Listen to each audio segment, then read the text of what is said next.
उसे पकड़ता था, उसका सामान छीन लेता था, कभी कभी उसकी हत्या भी कर देता था।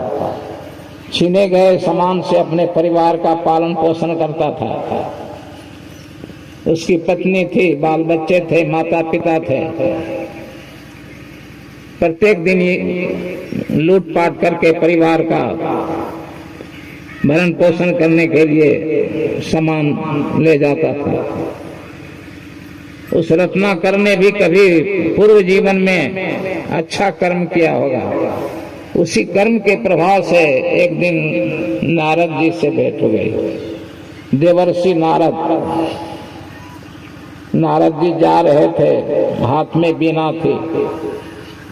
रत्नाकर ने कहा ठहरो, हाथ में तलवार थी, तीर धनुष भी होंगे।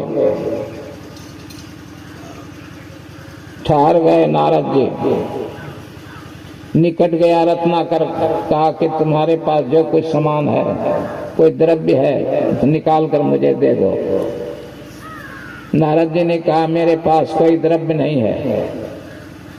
कहा कि आपका जीवन कैसे चलता है? कहा कि मैं घूमता फिरता रहता हूँ, एक जगह कभी स्थिर नहीं रहता हूँ।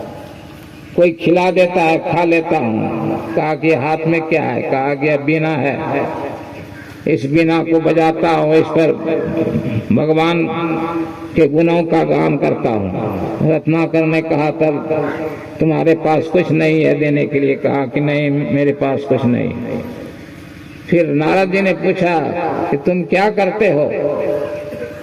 कहा मैं यही बटवारी करता हूँ, लोगों को लूटता हूँ, परिवार का पालन पोषण करता हूँ। कहा ऐसा कर्म क्यों करते हो? जीवन निर्वाह के बहुत से साधन हैं, कोई दूसरा काम करो। ये तो बड़ा पाप कर रहे हो, इस पाप से तुम्हें मरने पर नरक जाना पड़ेगा। बार बार मरोगे, बार बार नरक जाओगे, बहुत कष्ट होगा। यह भी कहा कि तुम्हारे माता पिता परिवार के जो लोग हैं तुम्हारे पाप के भागी बनेंगे। कहा कि क्यों नहीं बनेंगे, खिलाता पिलाता हूँ, क्यों नहीं भागी बनेंगे? तो नारद जी ने कहा जरा पूछ कर आओ कहाँ घर है, किधर है? कहा कि नजदीक ही है। कहा जाके पूछ के आओ। कहा कि आप इधर भाग जाइएगा। कहा नहीं भागूंगा, मुझे बांध दो, आगे के वृक्ष से लत्तरों की रस्सी बनाकर बांध दो। रत्नाकर ने पैर से सिर तक लत्तरों की रस्सी बनाकर बांध दिया।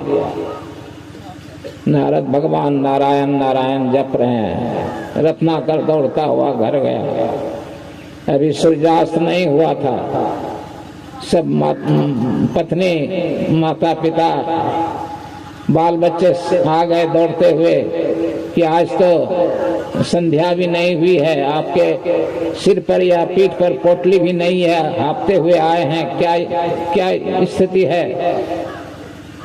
क्यों इस समय आ गए? तो कहा कि हाँ आ गया कुछ पूछने के लिए तुम लोगों से। कहा कि पूछिए, क्या पूछना चाहते हैं? कहा कि मैं जो लूटपाट करके लोगों की हत्या करके सामान लाता हूँ, तुम लोगों को खिलाता पिलाता हूँ, तो क्या तुम लोग मेरे पाप के भागी बनोगे? बच्चों ने पहले कहा पिताजी हम लोग बच्चे हैं, कमा नहीं सकते हैं, जब जवान होंगे तो कमा कर आपको खिलाएंगे। अभी आप जैसे हो हम लोगों को खिलाइए और आपके पाप के भागी नहीं बन सकते हैं। जो पाप करता है पाप का फल प्रायः उसी को भोगना पड़ता है। माता पिता ने कहा बेटे हम तो लाचार हैं, बुरे हैं, जब समर्थ था तो तुम लोगों को कमा कर खिलाता था और पाप के भागी हम लोग नहीं बन सकेंगे। पत्नी पर बड़ा भरोसा था, पत्नी प्राणों के समान प्यारी है, यह जरूर मेरे अनुकूल बात बोलेगी। पत्नी ने भी लंबा भाषण दिया, कहा कि आपके घर में मैं बैठी नहीं रहती हूँ, आपके बाल बच्चों का, माता पिता का की सेवा करती हूँ, भोजन बनाकर खिलाती हूँ, दिन भर काम करती रहती हूँ घर का। आप जैसे खिलाइए, आपने मेरा हाथ पकड़ा है, जैसे निभाइए, पाप की भागनी नहीं हो सकती।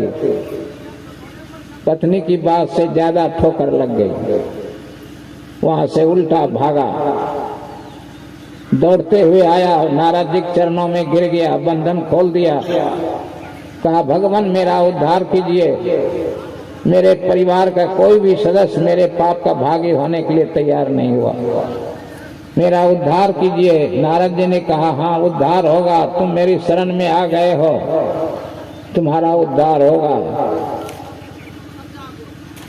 राम नाम जपने के लिए बता दिया। राम राम बहुत पाप किया था, राम राम शब्द मुंह से नहीं निकलता था, तो मरा मरा ही बता दिया। मरा मरा जपते जपते मरा मरा राम राम होने लगा। बैठ गया एक जगह, बैठ गया तो बैठा ही रह गया, ध्यान में मन लगने लगा। कहिएगा कि हम लोग इतने पवित्र आदमी हैं, आधा घंटा बैठते हैं मन उगता जाता है, उठ जाता है, वो इतना बड़ा पापी ध्यान में कैसे बैठा रह गया? तो नारद जी की कृपा हो गई, भीतर ज्योति दर्शन होता होगा, नाद सुनाई पड़ता होगा, मगन रहता होगा। जिसको भीतर में आनंद आएगा बाहर क्यों ताकेगा? आपका बेटा टीवी देख रहा है रात में, इधर उधर क्यों झांकेगा? कमरे में ही आनंद आ रहा है तो घर से क्यों निकलेगा? और रत्नाकर को यह भी डर था, विरक्ति हो गई कि जिसके लिए इतना काम किया वो लोग मेरे समर्थन में कुछ नहीं बोल सके। वैराग हो गया, भय हो गया, भय के कारण ध्यान में बैठा और नारद जी की भी कृपा हो गई। तो एक संत के दर्शन का फल देखिए क्या हुआ।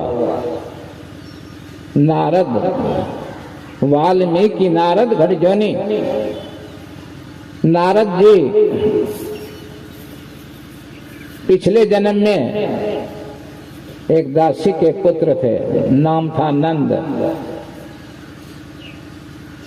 नंद एक दासी का पुत्र था, दासी जिसके तिसके यहाँ काम करते थे।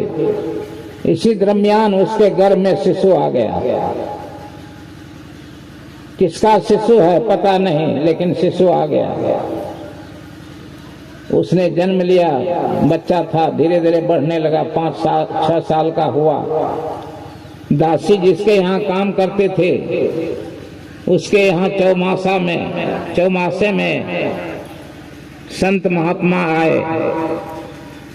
पुराने जमाने में जेठ अखाड़ सावन भादो 4 महीने में बहुत वर्षा होती थी, एक जगह जम जाते थे, साधु लोग गुफा में चले जाते थे, यात्रा नहीं करते थे, भारी वर्षा होती थी। तो 4 महीने तक रहे साधु महात्मा। दासी ने कह दिया अपने पुत्र नंद से, बेटा इन साधुओं की सेवा करना, इनके पांव दबाना, इनकी आज्ञा का पालन करना, इनकी जूठन खाना, तुम्हें बहुत लाभ होगा। बड़ा संस्कारी था नंद, माँ की आज्ञा के अनुसार काम करने लगा। जब जाने लगे साधु महात्मा 4 महीने के बाद, तो भजन करने की युक्ति बता दी नंद को। नंद ने युक्ति ली और भजन ध्यान करने लगा। कुछ दिनों के बाद माँ को सांप ने डस लिया, माँ मर गई। बेचारा बड़ा दुख हुआ, कहाँ जाएगा, अपना कोई नहीं, उसका दुनिया में अपना कहने वाला कोई नहीं था। किसका बेटा है वो भी नाम नहीं। जंगल में रहने लगा, कंदमूल खाने लगा, भजन करने लगा। एक बार भगवान ने दर्शन दिए,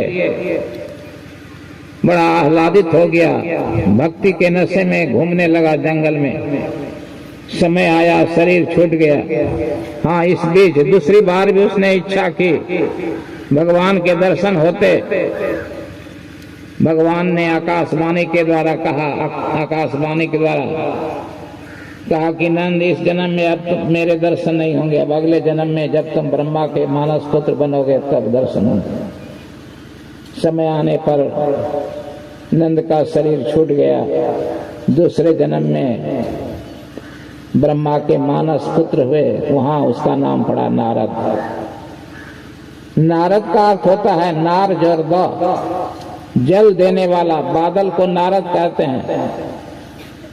नारद जी भी एक जगह स्थिर नहीं रहते थे, बादल भी घूमता रहता, आकाश में चक्कर लगाता रहता है। तो उस जन्म में भक्ति शास्त्र के आचार्य हुए, कितनी प्रसिद्धि हुई। आज भी हम लोग नारद जी का नाम लेते हैं और जानते हैं। कितना नाम हो गया। एक दासी का पुत्र था। एक दासी के पुत्र को क्या आदर मिलेगा जिसके बाप का पता नहीं। उसकी माँ भी नहीं बता पाती थी तुम्हारे पिता कौन है। कितना घृणित था वह, लेकिन संतों की संगति में महान हो गए। वाल्मीकि नारद घटजोनी। घटजोनी का अर्थ होता है जिसका जन्म घड़े से हुआ हो। अगस्त जी को कहते हैं